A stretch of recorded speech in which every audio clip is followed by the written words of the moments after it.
La matinale Tocsin. 7h30, 9h30, Nicolas Vidal. Philippe Prigent, est-ce que vous m'entendez? Oui, parfaitement. Comment allez-vous, cher maître? Très bien, merci beaucoup. Tant mieux, parce que là, vous avez du boulot en plus de vos dossiers courants, j'ai envie de vous dire des affaires courantes qui vous occupent en cabinet. On a quand même pas mal de petites choses qui se passent en ce moment et je vous ai appelé, Philippe, pour que vous nous en disiez un peu plus, parce qu'on avait envie de savoir, notamment sur la loi sur les dérives sectaires, parce que là, il y a quand même un gros point d'interrogation. On y est là-dedans, on y est, en plein. Et puis, cette loi sur les injures non publiques, alors je ne sais pas de quoi il est question, ça a été voté à l'Assemblée, ça doit passer sur le Sénat. J'aimerais avoir vos lumières, notamment, on va commencer par la loi sur les dérives sectaires. On en est où de cette histoire? Parce que bon, et qu'est-ce que ça implique pour les Français, Maître Prigent? Alors, pour l'instant, on est encore avant le contrôle qualité. Quand je dis contrôle qualité, c'est parce que le degré de malfaçon législative dans ce pays, c'est un problème dont on parle depuis environ une trentaine d'années. Ouais. Malheureusement, c'est pas nouveau. C'est-à-dire que la loi sur les dérives sectaires, c'est à nouveau une atteinte grave à la liberté d'expression, mais elle s'inscrit dans une évolution de long terme qui est de plus en plus de se dire, bon, on applique les lois un peu n'importe comment, enfin, on vote ça sans trop réfléchir, et puis on verra bien ce que ça donne derrière. Ouais. Et c'est un problème beaucoup plus large d'ailleurs que la loi sur les dérives sectaires, c'est-à-dire que dans beaucoup de domaines, c'est voté, et après, des praticiens viennent voir, mais indépendamment de leurs opinions politiques, vous voyez, parfois ils sont de gauche, de droite et tout, et qui disent parfois, déjà, j'ai pas compris ce qui est écrit, quand même gênant, ça arrive, ou comment on applique ce truc en pratique. Ouais. Ça pose un énorme problème. Donc là, c'est un exemple parmi d'autres de véritable malfaçon législative où il y a un type qui se croit malin dans un cabinet ministériel, généralement, ou au Parlement, qui se dit ouais, je vais faire voter quelque chose, et puis comme personne ne regarde trop, il se trouve que ça peut être voté. Donc pour l'instant, ça a été voté par l'Assemblée nationale. Maintenant, en France, il y a deux autres filtres depuis une cinquantaine d'années. Premier filtre, Conseil constitutionnel. Quand je dis Conseil constitutionnel, ça veut dire en vrai Conseil d'État, parce que vous regardez l'état physique des membres du Conseil constitutionnel, à commencer par son président, ils sont pas capables de prendre des décisions sur quoi que ce soit. Enfin, peut-être qu'ils peuvent décider. C'est Joe Biden x9, quoi, à peu de choses près. Donc, il va y avoir un premier contrôle qualité. Et là, il est possible, c'est pas une garantie, mais que les membres du Conseil constitutionnel, donc en fait les hauts membres du Conseil d'État qui prennent des décisions à leur place, disent, bon, là, c'est vraiment n'importe quoi, on vous avait mis en garde, donc il va falloir soit censurer, soit assortir ça d'une réserve d'interprétation. Et là, quand vous avez une réserve d'interprétation, ça peut vouloir dire, bon, le texte dit noir, ça veut dire gris, ouais, gris, voilà. Hein, donc à l'avenir, il faudra lire gris là où il y a écrit noir, parce que bon. C'est une façon, la deuxième façon de faire, qui est la réserve d'interprétation, est une façon de vider une loi de son sens, en tout ou partie, sans complètement humilier le législateur. Et c'est vraiment, c'est le patron qui donne des instructions, et puis après, vous imaginez son bras droit à la sortie du bureau qui dit, bon, il t'a dit de faire ça, bon, fais plutôt comme je te dis moi, mais lui dis pas non, quoi, fais juste ça. Il est tout à fait possible qu'il y ait une réserve d'interprétation du Conseil constitutionnel. Si les Joe Biden qui nous servent de Cour suprême sont à peu près, font encore à peu près vaguement leur travail, ça c'est possible. Ensuite, il va y avoir un deuxième filtre, mais ça va être après la promulgation de la loi, et malheureusement ce filtre-là nécessitera d'avoir des procès, qui va être le filtre CEDH. Évidemment, en France, on a théoriquement une liberté d'expression. Enfin, je dis bien théoriquement. Philippe, pour nos téléspectateurs, la CEDH, pour bien préciser, là on est au niveau européen, on n'est plus au niveau français. Là, Exactement. La CEDH, c'est la Convention européenne des droits de l'homme. Alors, il y a un ou deux autres textes qui pourraient en théorie être appliqués, mais tout le monde prend celui-là parce que c'est le plus simple et c'est le plus direct, qui prévoit que les atteintes à la liberté d'expression doivent être justifiées, proportionnées, motivées. Là, il s'agit d'une peine de prison.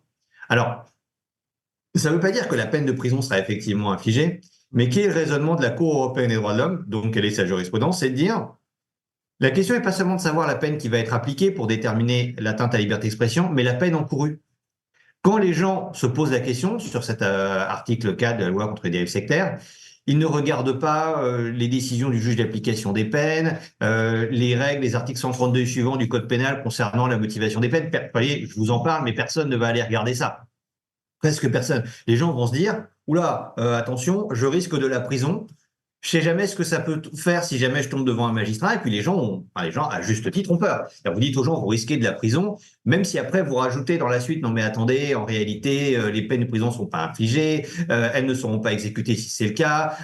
Les gens entendent, et j'ai cette expérience-là en tant qu'avocat, oui, attendez, maître, vous avez commencé par dire que je risquais d'aller en prison. Donc tout ce que vous me dites après, les gens arrêtent d'écouter. C'est pas du tout une critique vis-à-vis des vrais gens, hein. C'est tout à fait normal. Parler à un patron du CAC 40, c'est exactement la même chose. Vous lui dites prison, il entend prison. Le reste,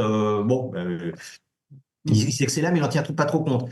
Et là, il est fort possible que cette loi soit censurée sur le fondement de la CEDH, mais donc devant les tribunaux, c'est-à-dire quelqu'un est jugé dans 2 ans au tribunal judiciaire de Metz, et le tribunal correctionnel, et le juge correctionnel dit si le moyen est soulevé devant lui.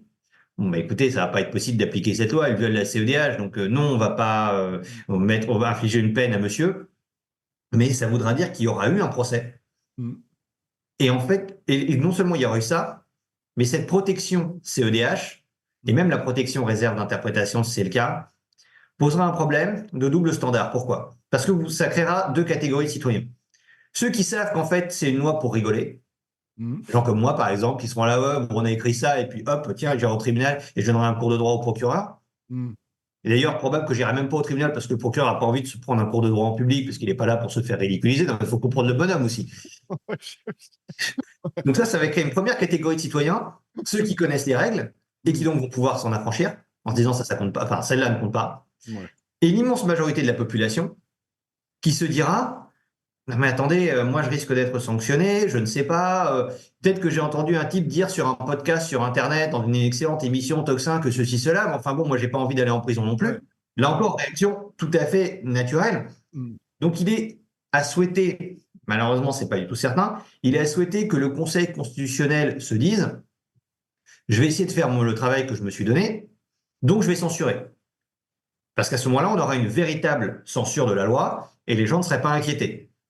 Malheureusement, le scénario assez probable est que la loi soit mise en œuvre, qu'elle terrifie beaucoup de gens, parce qu'en fait, cette loi vise à terrifier des gens. Cette loi ne vise pas à empêcher les personnes de se faire soigner. Je veux dire, on sait très bien qu'évidemment, quand vous allez proposer une chimio à quelqu'un, par exemple, évidemment que les gens parlent à leur famille et qu'à un moment, il y a quelqu'un, et on ne va jamais le mettre en prison pour ça, à un moment, il y a quelqu'un qui dit « bah tu sais, moi je connais mon beau-frère, il a eu une chimio, en réalité, il a beaucoup souffert, ça n'a pas fait grand-chose. Est-ce qu'on va mettre les gens en prison pour ça ?» Bien sûr que non. Vous imaginez pas les tribunaux correctionnels dire aux gens « ah ben attendez, monsieur, vous avez expliqué que votre beau-frère avait beaucoup souffert pendant sa chimiothérapie, donc on va vous envoyer à la santé, vous allez vous sortir du tribunal avec les menottes. » Ça va jamais se produire. Et bien, les magistrats ne sont pas des dingues. Par conséquent, cette loi, dont l'objectif en réalité est de terrifier, va aboutir, si elle n'est pas censurée par le Conseil constitutionnel, aboutira très vraisemblablement à une sorte de terreur diffuse qui fait que les gens n'oseront pas réellement dire, beaucoup de gens n'oseront pas réellement dire ce qu'ils pensent. Et au fond, c'est ça l'objectif du gouvernement. C'est pas véritablement de réprimer des abandons. Philippe, c'est intimider finalement, si on vous écoute. C'est intimider, c'est l'intimidation. Exactement, et le mot que vous choisissez est tout à fait exact, parce que c'est le terme employé par la Cour européenne des droits de l'homme, qui dit qu'en fait, dans les atteintes à la liberté d'expression, il y a 2 aspects. Il y a l'aspect où vous êtes réellement sanctionné, personne n'a envie de se prendre même une amende, hein, ça coûte de l'argent. Et il y a un deuxième aspect qui est l'aspect intimidation, c'est-à-dire qu'avant même de commettre le potentiel délit, vous vous arrêtez vous-même parce que vous êtes terrorisé, c'est d'ailleurs normal, hein. Et le but poursuivi par le gouvernement, et enfin par l'exécutif, et il le sait très bien, n'est pas d'arrêter les abandons de soins. Il y a déjà 1000 façons de le faire.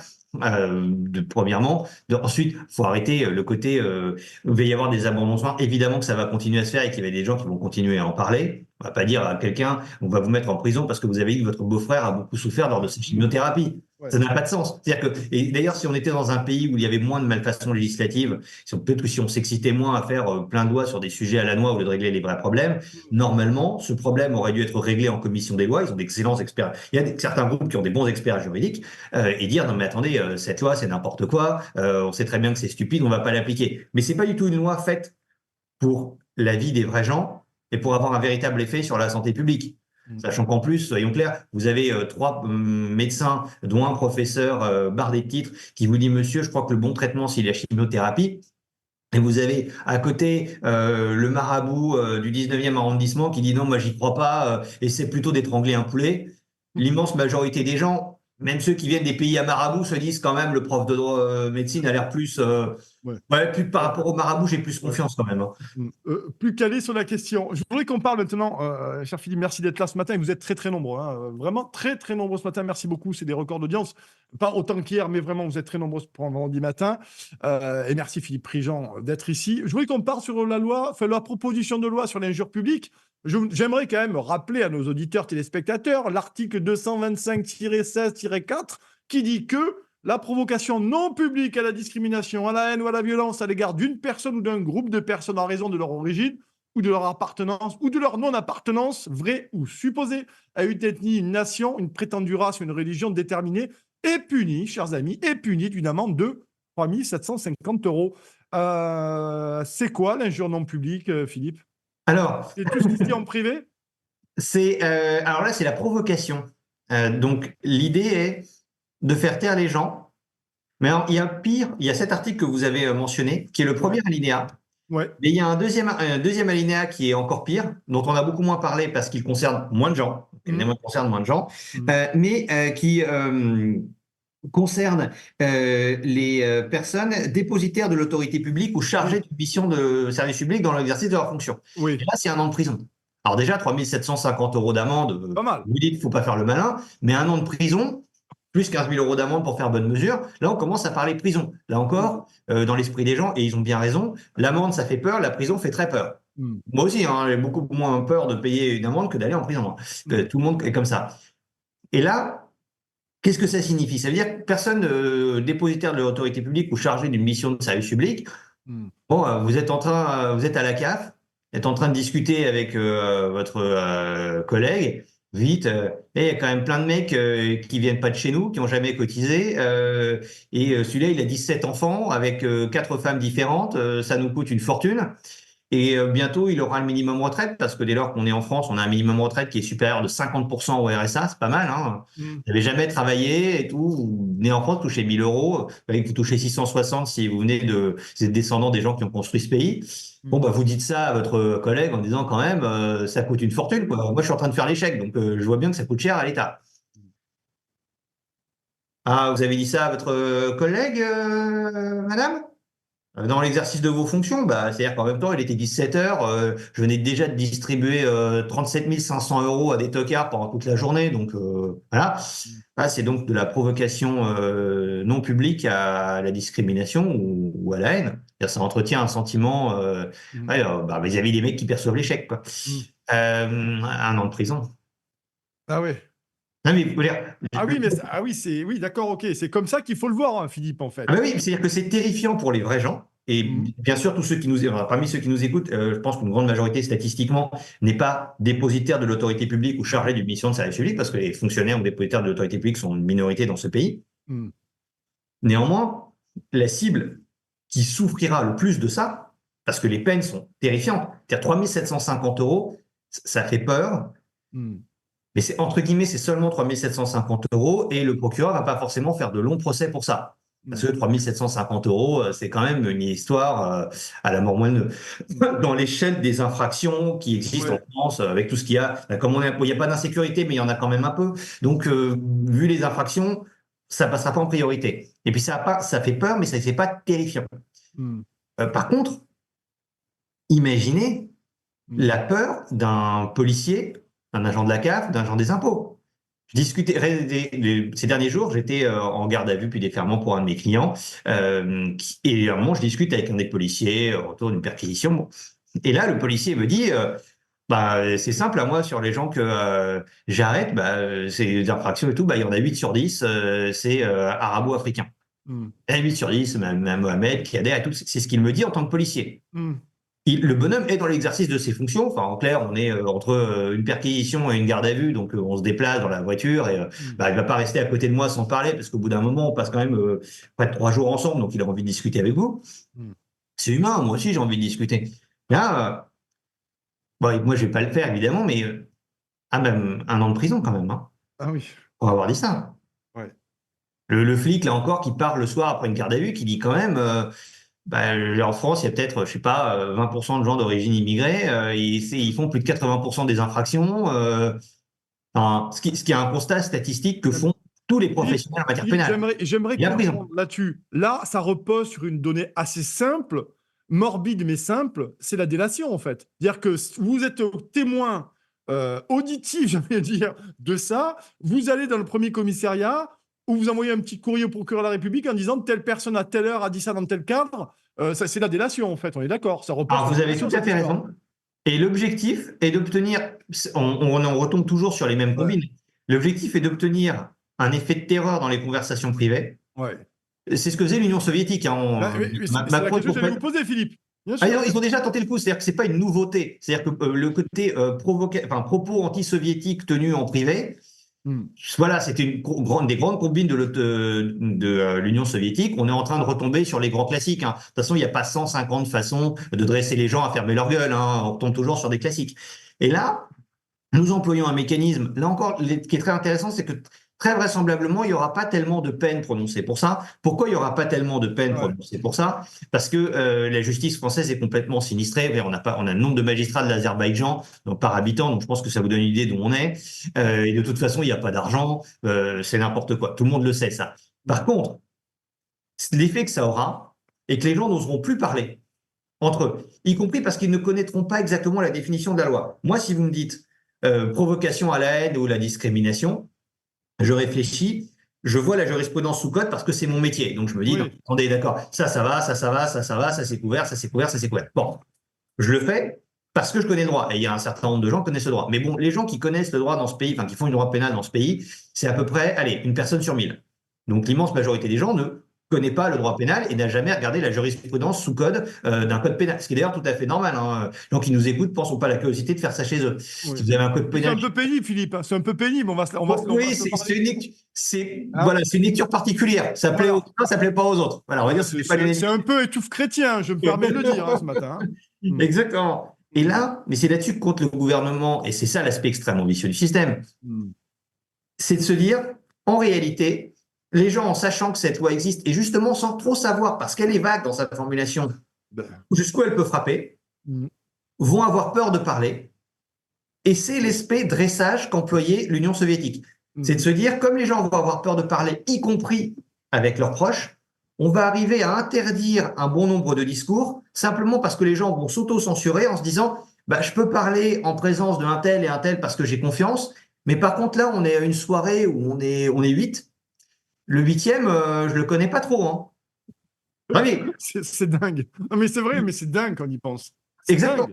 Si vous lisez des mémoires des gens qui ont vécu en Union soviétique, de Yukov par exemple sur ce sujet, ils vous disent, parfois, souvent on s'auto-censurait parce qu'on n'était pas sûr de tout le monde. Et dans un groupe, vous vous dites, bon, si c'est mon meilleur ami, je peux dire ce que je pense, mais les gens vont beaucoup se censurer et l'objectif poursuivi est un objectif de dressage.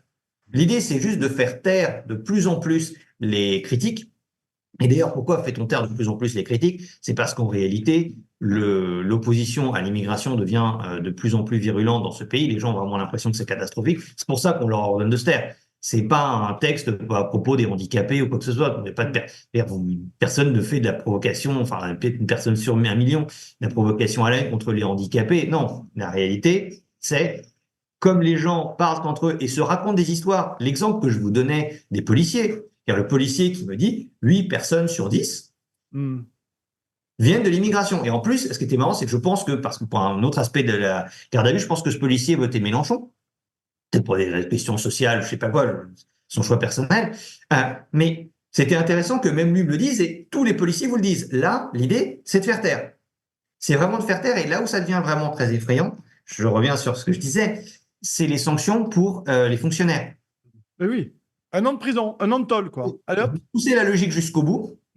Vous êtes une réunion de députés RN, par exemple. Ils se réunissent à 4 dans un bar en sortant de l'Assemblée nationale, parce que bon, il est 23h, ils ont entendu le gouvernement, et Gabriel Attal pérorer toute la journée, donc ils ont besoin d'une bière. Bon. Oui, de deux même. De bières, exactement. Et là, il y en a un qui dit quand même, si on n'avait pas autant d'immigrés, le budget serait plus équilibré, et puis on aurait moins de délinquants. Ce qui est grosso modo leur programme. Non, il y a d'autres trucs, mais vous voyez ce que je veux dire. Oui. Ah ben monsieur, vous êtes dépositaire de l'autorité publique. dans le bar à 23h30, on vous a entendu dire ça. Je pense qu'en tant que, va falloir demander à l'Assemblée nationale si on peut pas lever votre immunité. Alors, Oui. comme l'Assemblée nationale avait demandé aux islamo-gauchistes ou aux macronistes si on peut lever l'immunité, bah oui, ils vont lever l'immunité. Et là, le député peut être poursuivi pour des discussions parce qu'il est dépositaire de l'autorité publique. Le texte est extraordinairement vicieux. Vous êtes haut fonctionnaire, vous allez voir un politique. Ça, des hauts fonctionnaires qui font ça. C'est pas du tout une critique, c'est normal, le magistrat. Et vous dites, bah attendez, moi dans ma pratique professionnelle, voilà sur quoi je tombe.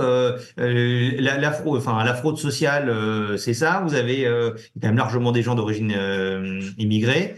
La délinquance, c'est largement des gens d'origine immigrée.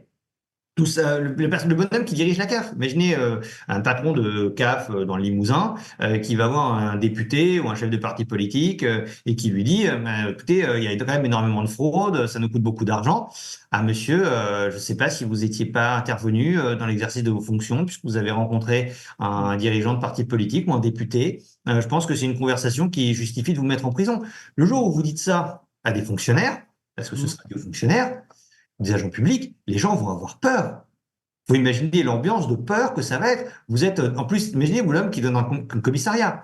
Vous êtes policier, vous êtes dans un commissariat, vous vous dites littéralement les gens qui sont à côté de moi ont le droit de m'interpeller, par rapport au fait qu'ils sont eux aussi policiers. Le procureur est pas loin, ils ont littéralement son 06. À n'importe quel moment, si je dis ce que je pense, et même ce que je pense, ou ce qui est littéralement sous nos yeux, hein, parce que vous faites une cellule de garde à vue, des cellules de garde à vue, vous voyez tout de suite qui est jugé. Vous faites des comparutions en audience pénale, s'il y a des gens qui ont envie de le faire, les gardes à vue sont pas publics, mais les audiences pénales sont publiques. Vous allez en audience pénale, vous voyez, vous faites ça une journée, si jamais ça vous intéresse, vous comprenez tout de suite d'où vient la délinquance dans ce pays. Hein. Faut juste avoir des yeux pour voir. Mais là, vous vous dites que pour les professionnels, pour tous les fonctionnaires, cette loi va être terrifiante. Et vraiment, l'aspect le pire de cette loi, l'atteinte à la liberté d'expression pour tous les citoyens est évidemment grave. Ça, c'est évidemment scandaleux. J'en suis convaincu. Mais en réalité, l'aspect le pire, le plus liberticide et le plus délétère de cette loi, ce sera pour les dépositaires de l'autorité publique et les personnes chargées de missions de service public. Oui, effectivement, c'est assez terrifiant ce que vous nous racontez là, Philippe. En tout cas, merci beaucoup, Philippe Préjean, d'être venu ce matin, en tout cas, pour nous éclairer là-dessus avec votre franc-parler, ce côté très pédagogique et professionnel, puisque vous êtes avocat. Merci beaucoup, Philippe. On vous souhaite une excellente journée. Merci d'être passé par les locaux de Toxin pour cette matinale. Merci beaucoup. Chers